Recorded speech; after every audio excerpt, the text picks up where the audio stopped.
everyone. Welcome to Finding the Inner Strength podcast with me, the crack yogi Cheryl. It's episode 17, and today's discussion is going to be on um, self awareness. And it's one of those things that is becoming more commonly discussed, just like how mindfulness was a big thing, and triggers for trauma and self awareness, self observation. And these are all things through I'd say, the last decade or so have become more prominent in our vocabulary and discussion. You see a lot of it on um, social media and a lot of courses on self help, self awareness, and life coaching. And I'm just going to kind of narrow that all down to my individual path to self awareness and noticing not just mental things that can have a shift for me, but also physical things that have a shift for me. And also, that includes internal and external environments that can kind of make or break how the day is going. And I don't want to say break it or make it. I guess it's more on how I and am able to take a few breaths. It's like this little short little synopsis, look inward, try to figure out what's causing it, and take that information and move forward. So, um, when I was younger, I would say up to, hmm, I would say in, into my late 20s, mid to late 20s, um, I was always able to, not always able, sorry, I'm going to reword that, restructure my words. So I was very energetic, spontaneous on what would happen to fly out of my mouth. I would hear something and I could be quick to react. Um, Not really the most patient person, I would say. And it wasn't anger, it was just kind of quick reflex, like on how if I heard or saw something, I was just an automatic response to things, from things people said to things that would happen. And um not really processing what was being said or what was happening in the current moment. I would just react right away. And it's kind of how the world is now amplified. I take a step back when I'm out, or I shouldn't say take a step back. I observe a lot now. Over the last 10 years, I've really come in tune with being aware of surroundings, people around me, places that I'm in, maybe the amount of people that are around, maybe the lack of or the intensity of sound and noise. And also, another thing would be different types of scents for me, like smells. Um, and since when I started working on this, I didn't realize this is what I was working towards, becoming more self aware. And it's not a hard journey to go on, it's a long journey on learning and commitment to taking that time to figure things out. And when I was like saying in my mid 20s to later 20s, when things started to kind of go a little bit more wayside in um, physical feeling, and I would say more gut issues on that aspect. So, gut issues. And when my youngest was still a baby, well, wait, no, she would have been almost 2.5. And I know this is because it was around when we got our posting um, message, because hubby was in the military, and we were getting things started for the move from one side of the country to the other. And I actually got very, very violently ill one day, and it had turned out to be salmonella poisoning. They figured that out. I think Ken took me to the hospital after day 3. I think it was day 2 or day 3 of me being extremely ill. And yeah, that came back with salmonella poisoning. After that, my gut was pretty sensitive, more than it was um, prior. And I would always eat whatever I wanted. Fast food,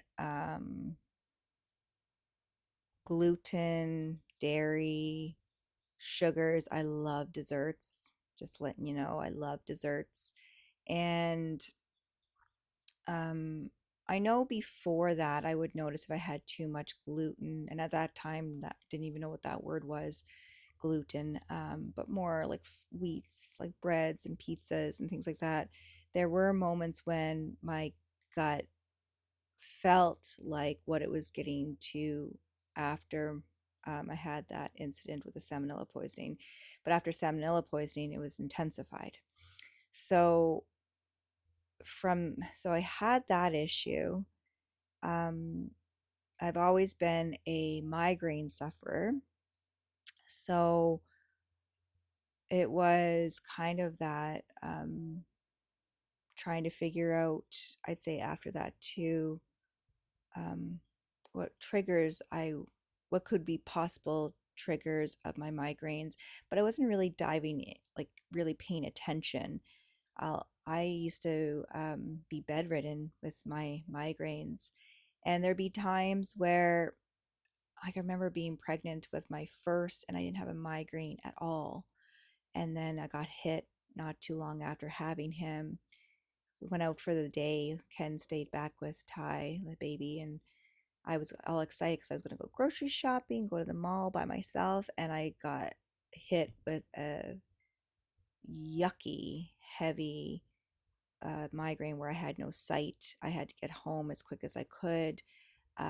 Shakes, nauseated, and yeah, I had no idea where it came from. It just came out of nowhere.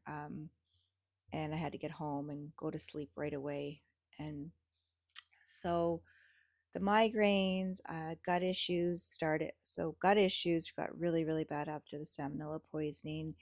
And then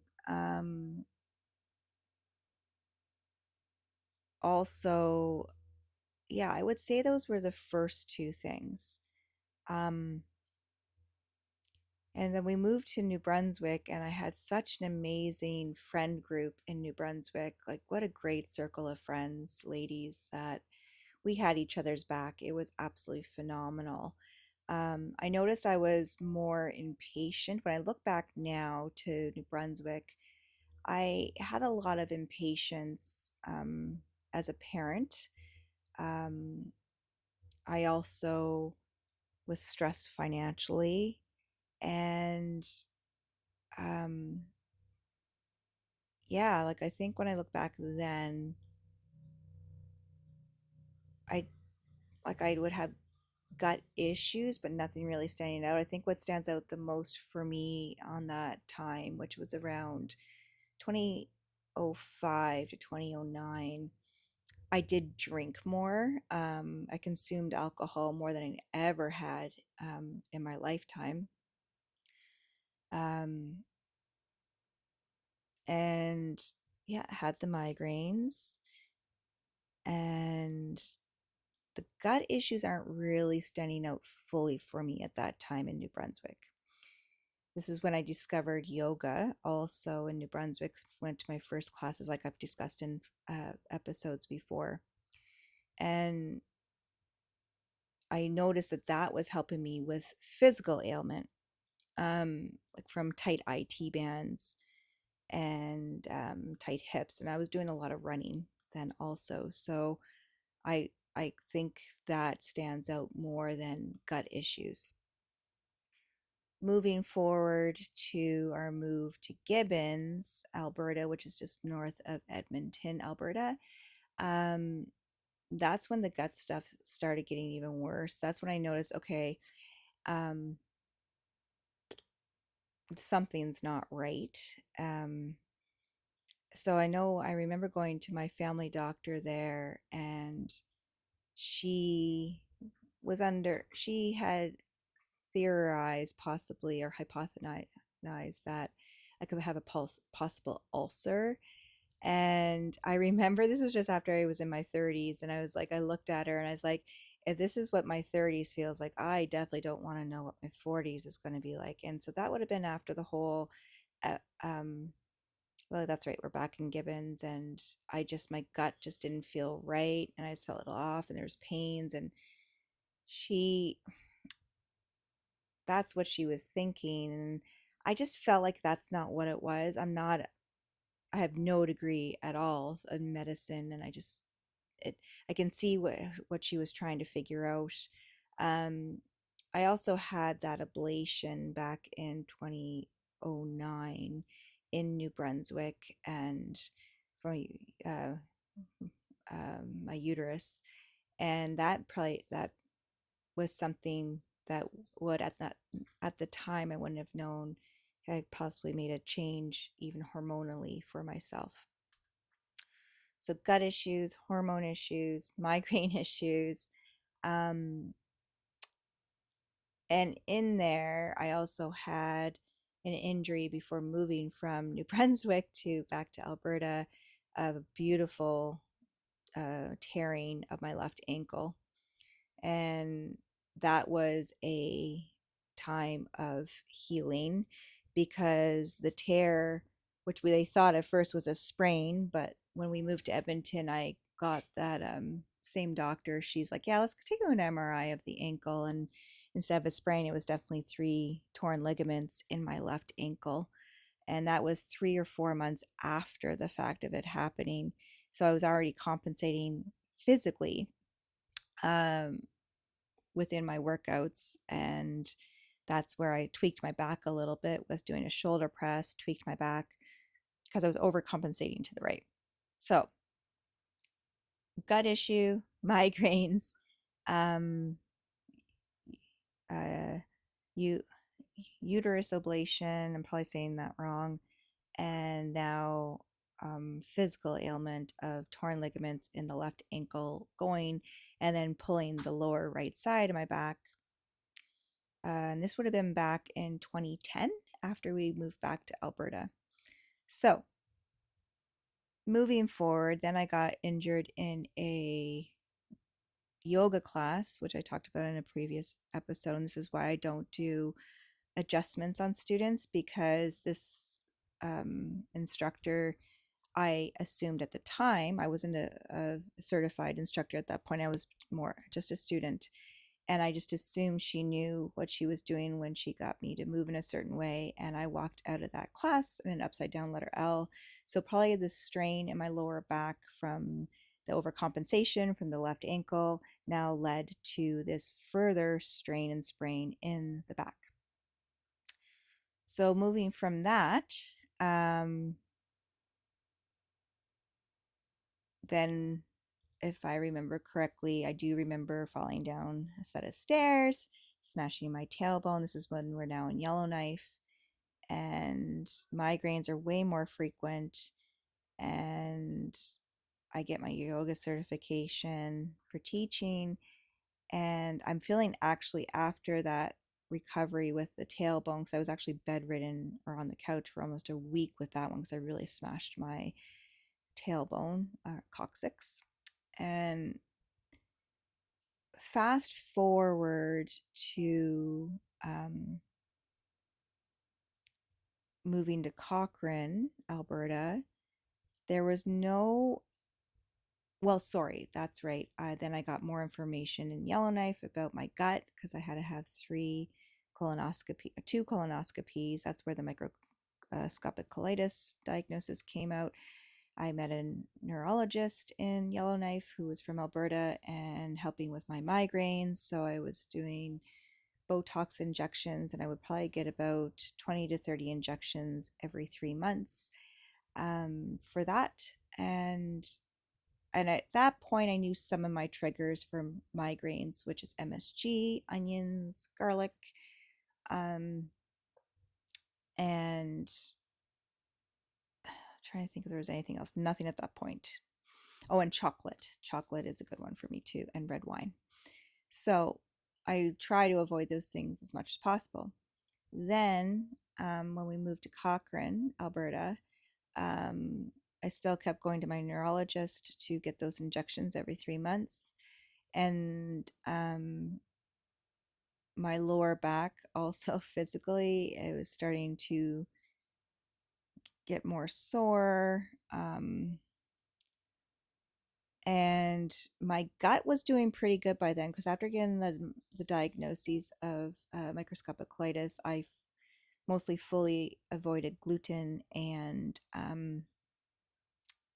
dairy, and a lot of the nightshade foods. If you don't know what nightshade foods are, look it up. It's on the FODMAP also. And so when I look back now at all these little things that happened from when I was mid 20s to up to now, I'm able to take a step back through my training that I had, especially with Tim and V with Spartan Mind Strength. And I've learned they actually taught me where I was very quick, um, not sporadic, but impulsive with things and trying to get answers. And when I started to take a step back and try to figure out and feel, observe, being stoic, it was a process of someone showing me how to do this. So like I started diving a little bit deeper into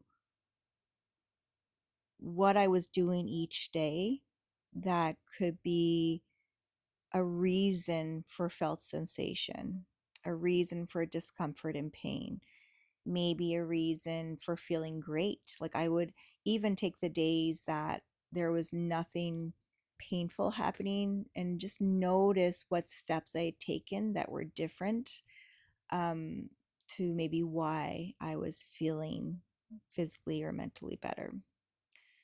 For my mental health, the eye opener honestly was when we moved back to Alberta to Cochrane, and I realized that the environment I had been in before, I was allowing it to create this melancholy feeling. And I guess it could be considered a level of depression. I was never diagnosed with it. I'm not diagnosing myself with that. But a very deep hole that I had got myself into. And I realized when I moved to Cochrane, the engagement I was having with in people I didn't know, and just knowing that forgot to be confident, to have a good self, the way I looked at myself after moving to Cochrane, I realized I lost that pride, that self-esteem was gone, self-confidence was gone. And it was just, in a way, I felt like I was looking in through a looking glass, I guess not a mirror, but looking in at a person I didn't even recognize. But it's like something was finally switched on, and I was like, this is unacceptable. And I rethought back to what could possibly be those reasonings behind where I lost myself. Um, I think the experience was much needed for what I had in Yellowknife, because I catch myself now in certain environments, around certain people, or it could even be a switch in my hormones where I can feel myself slipping and I can recognize the feeling of going down that little dark tunnel. And then I self reflect on what could be causing it and why. And then I usually have a discussion with Ken just to talk it out. And I am so blessed to have a partner, a husband, that we have that open dialogue with each other. So it's not even just me sharing how I'm feeling a certain day and trying to figure it out on my own. He also leans on me for that for himself. And I just appreciate being able to vocalize that with him and him not take it personally. Um, he just helps me kind of break of the puzzle apart and try to put it back together. It was like solving a mystery. Like we're detectives. So I noticed, because of my past experiences and knowing to kind of take myself out and observe and put the pieces together, I'm able to more quickly recognize these emotions and heavy feelings trying to move in and pinpoint what is causing it, who may be causing it, and changing the narrative in my head and changing maybe the environment or who I am around to take care of myself. It doesn't mean I avoid it, it means I find a positive way of dealing with it. The When it comes to my migraines, through the blessing, honestly, because I would never have had Botox. Like I look at Botox as, I didn't want to put sorry, chemicals in me, but it was a healing journey for myself on coming to find comfort. So taking the extreme discomfort away or lessening it, so I start focusing on what could possibly be the triggers. And it's hard with migraines. If you've never had a migraine, you are an extremely lucky human being, because they are very, very debilitating and can lay you up for anything from a few hours to a few days to even almost a week. And I was at a point in Yellowknife where I had symptoms probably daily, from not just maybe not having the pain of the migraine, but the aura. So you get like the light sparkles, like, or like stars, or I would lose half of my vision, like little dots and blockages in sight. Maybe it was a day of nausea. My head would feel numb, like the touch of someone touching my scalp, it would just feel numb. It would, like as if someone, when you get your teeth frozen to at the dentist, or your gum, like if they freeze the area to work on it, that's sometimes how my skull would feel just by someone touching it. Um, so the Botox was helping lessen the discomfort, so I could even start trying to figure out more and more what could be causing them. Um, I even went for an MRI to see if there was anything happening, and I'm very lucky that there was no growth or anything on the brain. Um, I do know from years ago there I have constricted blood vessels in my brain, probably so many layers in, where they're like, it's more dangerous to do something about it than just to leave them. That's all I have on that. That was back in New Brunswick when I had that specific MRI, but the MRI I had while living in Yellowknife, I flew down to Edmonton. It was during COVID, and I they nothing dangerous came out of it. So I know it wasn't anything creating pressure on my brain. I knew some food triggers that caused it. Also, weather, when the pressure changes, the barometric pressure, I have, it can be a trigger for me for migraines. When I'm extremely tired, um, I can get migraines, but also a learning curve, especially within the last year, is my neck with the degenerative disc disease, with the reticuloendothelitis and the arthritis. Um, the muscles around my neck try to compensate for the deterioration and the inflammation, which will cause pressure into the vagus nerve, which will, of course, cause migraines. So I'm very mindful on what I do now in regards to mobility, range of motion exercises, and um, flexion of my neck. So I can always tell if, for me to take, especially when I feel like one's coming on, a migraine's coming on, I take info from a neurologist I had seen before the one I was seeing for my Botox injections. She had said if you put a warm compress on your head or your neck during a migraine and you get nauseous, it's not a muscular trigger. It's not tight muscles that are causing the migraine. It's the nervous system. So I can put cold compress on, it takes the pain away or elevate or alleviates the pain. Um, it's nerve. If I can put a hot compress on something and it alleviates the pain, it's muscular. So more times than not, if I put a hot magic bag, like a heating pad, on my neck when I'm feeling a migraine coming on, the heat helps. So I feel that more times than not, my migraines are caused by muscular tension.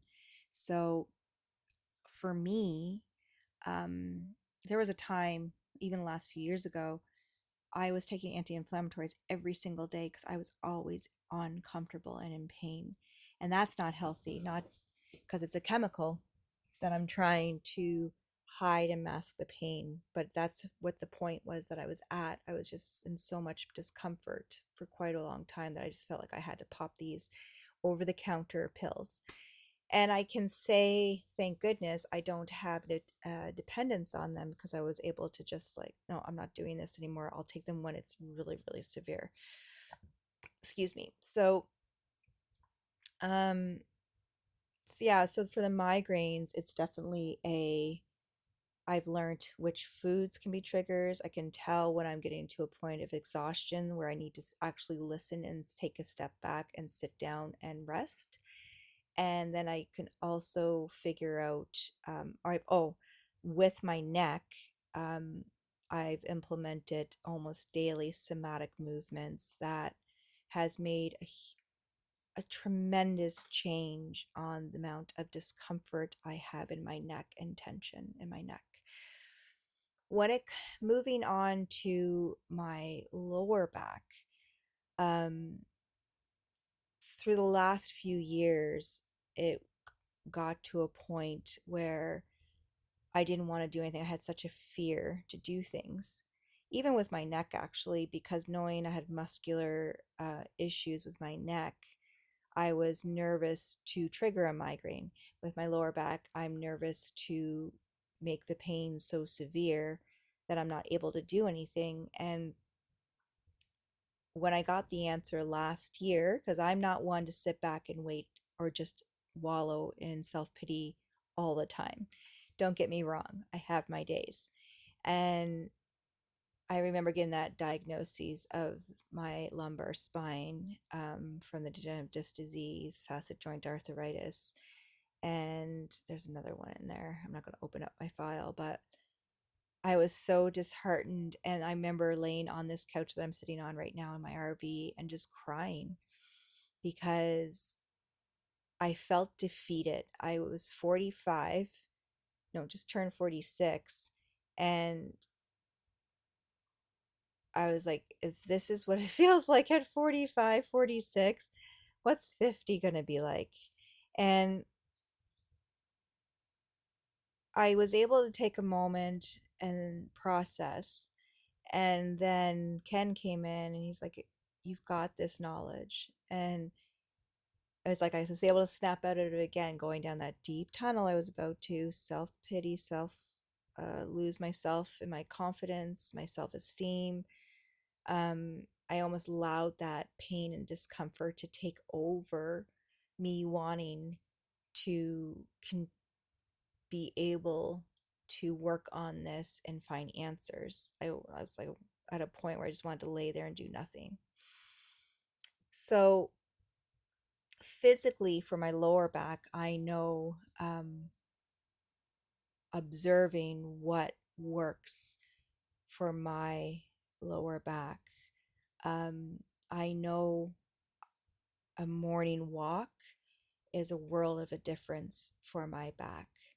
I also know somatics, somatic yoga, which I am certified in teaching, and the understanding of how the biomechanics work, and then the connection with the neuroplasticity, and putting that together and working on myself, um, daily and almost daily with that. Um, and gentle yoga. I used to be very competitive to a point with yoga over the years, with trying to do, the headstands and the crows, and being able to flow and look magical, like a flowy yogi. And that's just not where my body is now. And with that self awareness, I'm able to speak up for myself and advocate for others and teach people how to start listening from the inside out and figure out how their body moves. Um, it's huge where years ago, I would just push through things, or I would just wallow in my own self pity. But learning over the years on how to be stoic and learn and empower myself, how my body moves, why my body moves that way, how and why my body feels a certain way, um, knowing what could be, something that is not right to ingest in my body for gut and head issues. Um, it is a journey, and I've been on this journey for almost a decade. And my other thing that I do for myself, and I haven't done it in a couple of months, but it's the journaling. And starting, so today is April 1st. Um, and I have a whole new program for April for my reset and health, mental and physical health. I like to change it up each month. And I know that about myself. If I change things just a little bit each month, I'm more motivated to take care of myself. So, an example of knowing myself is I woke up today very, very sore.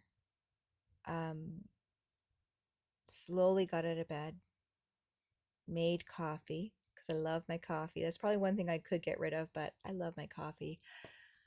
But with my lower back, it's been pretty sore the last week, and been a lot of driving or sitting as a passenger in a vehicle. I've had a little bit of tequila the last few days, and it can cause inflammation. Um, I've picked up the amount of time in my run and walks, so I'm training running again. And I know running is said not to be great for someone with arthritis, but I love to run. So I am willing to see how far I can push my body to run, not sprinting, just a nice jog, and that awesome release of endorphins, helping with my mental health. I find I get really nice and clear on a run with thoughts and creativity. So I did run yesterday, and this morning I was a little sore, not as sore as I thought I would be. So that's a good thing. But I also know I'm exhausted. And what did I do? I had a coffee last night at 6 o'clock last night, which makes it harder to sleep, which helps with being exhausted the next day. See? Sorry.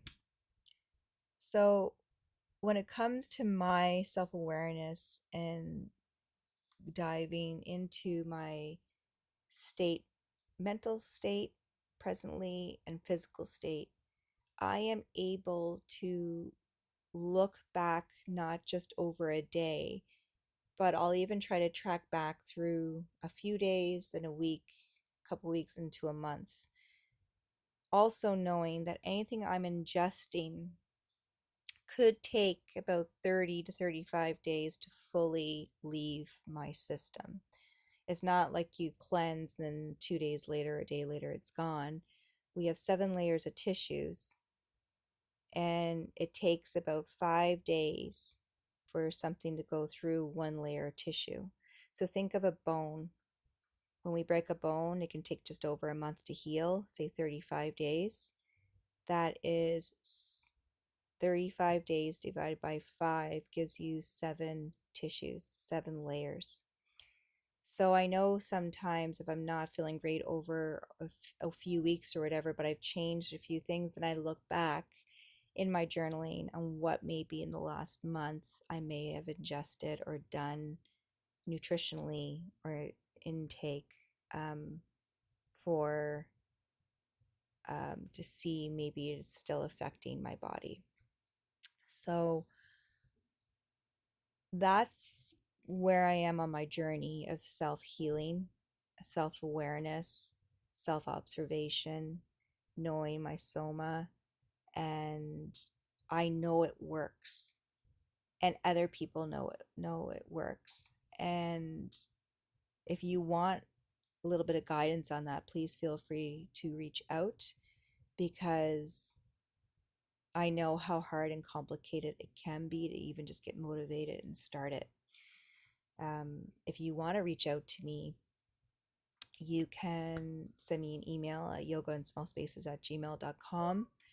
I also, starting this month for my YouTube channel, which is Yoga in Small Spaces with the Crack Yogi, am starting a weekly journal where I release through the little clips of myself through the week um, on how I'm doing physically, mentally. And I just wanted to share that with people because where I do have my online classes and I teach in person, and where I've come up with this labeling of myself called the Crack Yogi, I want people to understand why I have labeled myself like that. And I call it a label but it's a positive label because I'm not allowing these cracks, arthritis, and everything, migraines to overpower me and define who I am. I love the outdoors. I love being active. I love food. It's just knowing what are the best choices for me to live a very fulfilled, happy life. And I just love I'm like, I need to show people why. Like, it's not just me teaching a class on a video. People look at me and they think I'm physically okay.